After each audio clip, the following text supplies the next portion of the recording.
Hey guys, welcome to week of 225. Looking forward to this week as we get forward. Hopefully, everybody's enjoying the discussions on the World Cup. Able to kind of put some ideas out there and getting ready for this upcoming World Cup.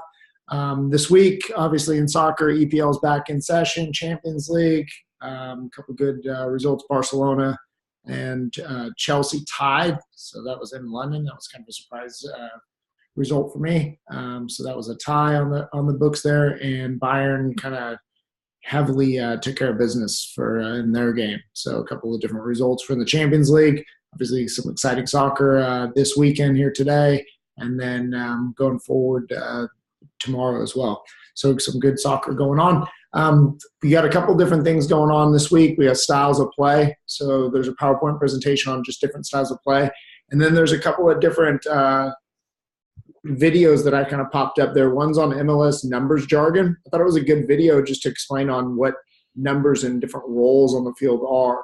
Obviously, the style of play PowerPoint will go over the numbers and just how we break down just organizing teams based on numbers. For instance, the right back is the number 2 and the left back's the 3. The 2 center backs, the 4 and the 5. The holding midfielder's the 6. Right striker's the 7. Central midfielder's the 8. He's kind of she is the box-to-box midfielder. The 9 is the point striker. The 10's the attacking mid, and the left striker is the number 11 if you're playing a 4-3-3, with the 1 as being your goalkeeper. Typically with formations, you don't list the goalkeeper as a number, so you just say a 4-3-3. Nowadays, a lot of people that are talking about formations will say a 1-4-3-3 or a 1-3-5-2. Just as they speak about formations. And formations we always count from the back forward. So you're always going to count the defenders first, midfielders, and then strikers, and just kind of looking at it different ways there. But the MLS jargon video is pretty good. I thought it was a good informational video. And then I also had another one on kind of like how the history of numbers kind of came about in different formations. There's another little video as well. And then I posed a little bit of a formations discussion board this week.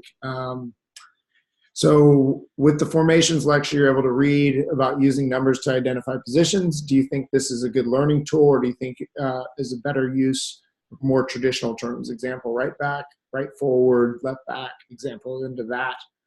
So just give your honest opinion there.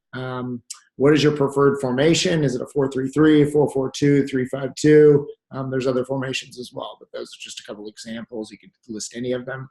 Or do you think players determine the formation? Do you think, like myself particularly, I enjoy playing a 4-3-3, but sometimes you're forced by the player personnel to maybe play a 4-4-2. I feel like the 4-4-2 causes some problems nowadays with so many teams playing a 4-3-3. It causes a 1-versus-1 matchup and their 2 center backs. So if you're playing 2 central strikers, it causes both the 4 and the 5 to have to mark a player, and causes some gaps in there. But are you a possession-style team? Are you trying to get your outside backs forward? 4-3-3 is a good formation for that. So no perfect formation, and players definitely determine it, in my opinion. But give me your opinion. Do you think coaches should hey, this is my formation, and I'm sticking to it? And we need to try to develop the players into those. So kind of a different little idea there. So 10 points if you answer both the questions. Additional 5 points if you reply to another student. So it's out of 15.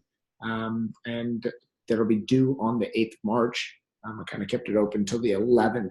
You can get some late credit for it. So hopefully everybody's kind of keeping up. Short little discussion week. But I think there's a lot of information. A lot of the numbers will be, hopefully you look through and make sure you know the numbers pretty well, because that'll be on the midterm test. There'll be a matchings component to it. So hopefully you guys are able to do that.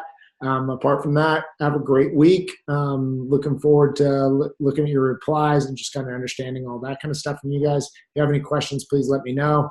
And I will talk to you guys soon. All right, have a great week.